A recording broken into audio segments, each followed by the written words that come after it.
itong Marcos administration is staring at a lot of crises. Pero of course, kung pag-uusapan natin yung nakaharap sa kanya ngayon, yung Iran. Diba? Economic. Saka yung missiles na bobombahin siya galing Iran. Huwag mo kalimutan baka may maniwala, no? Abot na abot nga pala yung missile natin galing sa Tehran. Yung sinasabi ng mga DDS, di ba? No. Kung simula ng gera. Hindi po abot. Huwag po kayo maniwala dun sa mga pinagmumukha kayong bobo.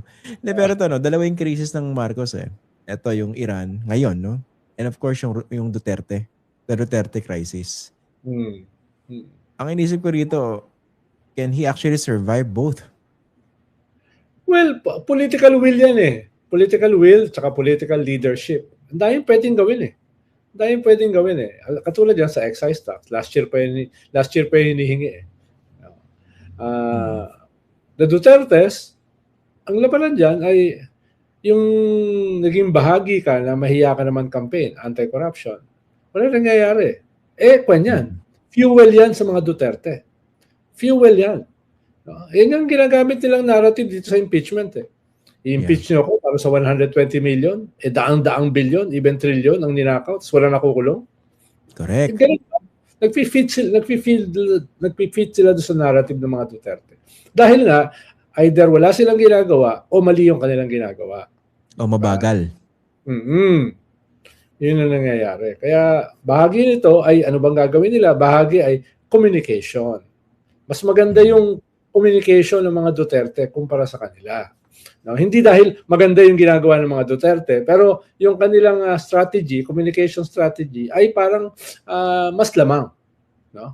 Kaysa sa mga Marcoses. Halimbawa ngayon, tumaas na naman ang presyo ng dolyar. Bumaba na naman yung presyo ng piso. Sigurado ko lalampas siya ng 60. Record high na naman ngayon 59.50. Simula po 59.50 crisis. Oo. So, naghahanda na yung mga Duterte paano i-weaponize yan. Diba? Paano i-weaponize yan. Pati nga yung missiles, weaponize. Kahit 7,300 kilometers ang Pilipinas away from Iran. Ang pinakamalakas na missile ng Iran ay 2,500 kilometers lang. It doesn't matter. Na-weaponize Diba? At may mga naniniwala. No? May mga naniniwala. Kaya yun yung kaya ako rin gusto pag-usapan ito kasi ang hirap naman kung lalo nating gagawing bobo o tanga yung mga kababayan natin di ba? Kasi kitang-kita naman kung paano ito pwede o baka ginagawa na, no? Ina-exploit na nito mga DDS itong issue ng Iran crisis for their personal or political benefit, di ba? Ayun, ang problema, real yung concerns ng ating mga kababayan na dapat magpakitang gilas itong Marcos administration. Sila yung nakaupo di ba? Dapat magbigay sila ng mga konkretong solusyon dito. So basically, itong crisis sa Iran, para magiging this is the game changer that perhaps the Vice President, ako siya, no? Ito yung iniintay ko. Meron akong malaking issue na pwede pang itapon sa pagmumukha ni Bongbong Marcos. Yes. Ano bang gagawin natin sa ating mga OFW na nanganganib? Kaya ito yung kanyang narrative dito sa aeroplano na sunduin. Diba? Itong missile attack sa atin ng Iran, ito yung banat naman sa foreign policy ni BBM. Diba? Pag tumaas ang mga presyo ng bilihin, yun din ang sinabi niya, magtayo tayo ng price control. No? Dahil tataas ang presyo ng bilihin dahil dito sa gera, dahil sa pagtaas ng gasolina. Yung simplistic stupidity niya, ay nag-fit dun sa populist narrative.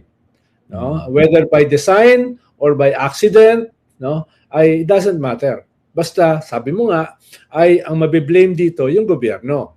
No? At sila yung parang mabango dahil sila yung nag-raise ng issue ng price control.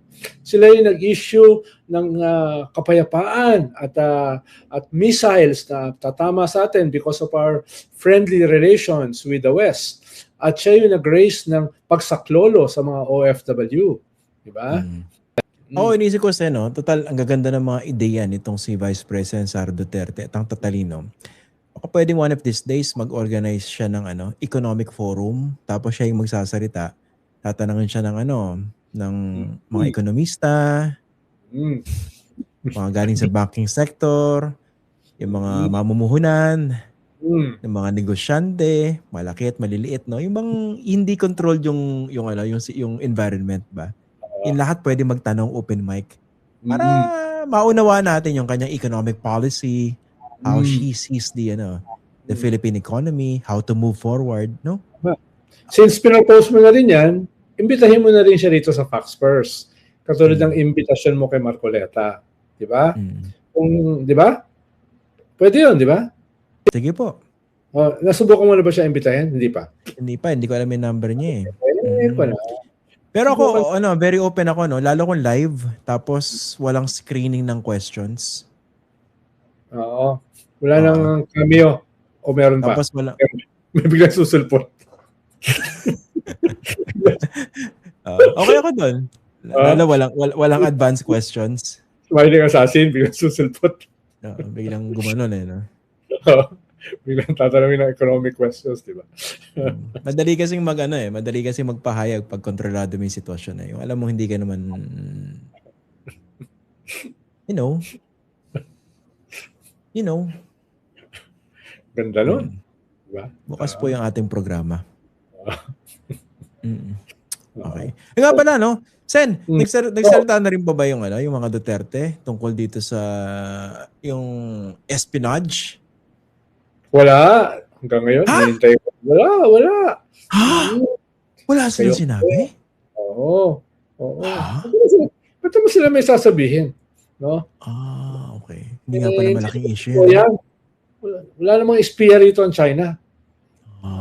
Okay. Hindi naman totoo yan. Bakit maglalagay ng espiya ang China dito? Ang dami ng pro-China ng mga senador, congressman, LGU, di ba? Vice President. Para saan pa?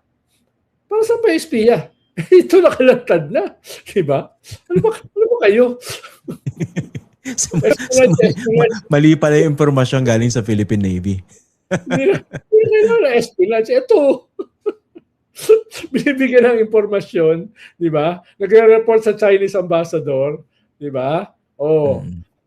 Dumadalo ng mga activities ng Chinese embassy. Dati nga, kinakailangan ko pang magbasa ng Global Times para malaman yung posisyon ng China. Ngayon, papakinggan ko na lang yung mga Chinador eh. Alam mo na eh. Nasa live stream na eh, no? Isang araw, naglabas yung Global Times ng atake sa atin. Bakit tayo nag-a-apply sa Security Council ng United Nations? No? Ayun tayo mga upo. Sa Senado eh. No? Kasi sabi lang nila, on the same day, itong isang Chinador, inulit. Ha? Baka naman nagkataon lang. Amaze ako. Yung isang Chinador na gines mo pa rito, inulit. Eksakto. Asa hindi ba yan? Makakasama pa sa atin yan eh. Hihingi tayo ng posisyon sa Security Council.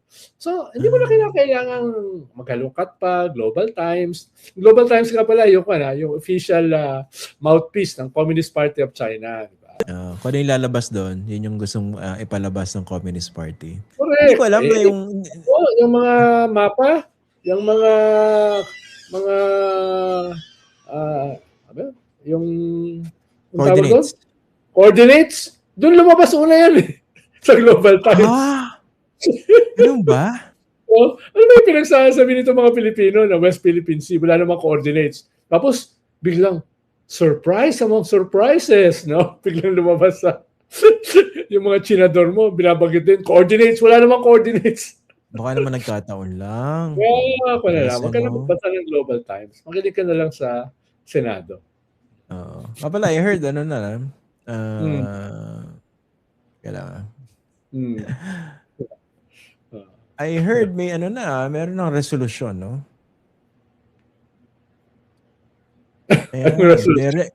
Directing the appropriate Senate committee to inquire in aid of legislation on the status of production and publication of the official Philippine map reflecting the West Philippine Sea. Saan ka pa? Naghahanap na naman tayo ng mapa eh. Masyado kasi kayo nagmamagaling. Ngayon, kung naayos na yan, sigurado ko meron namang bagong paliwanag. Bakit? May bagong paliwanag na naman.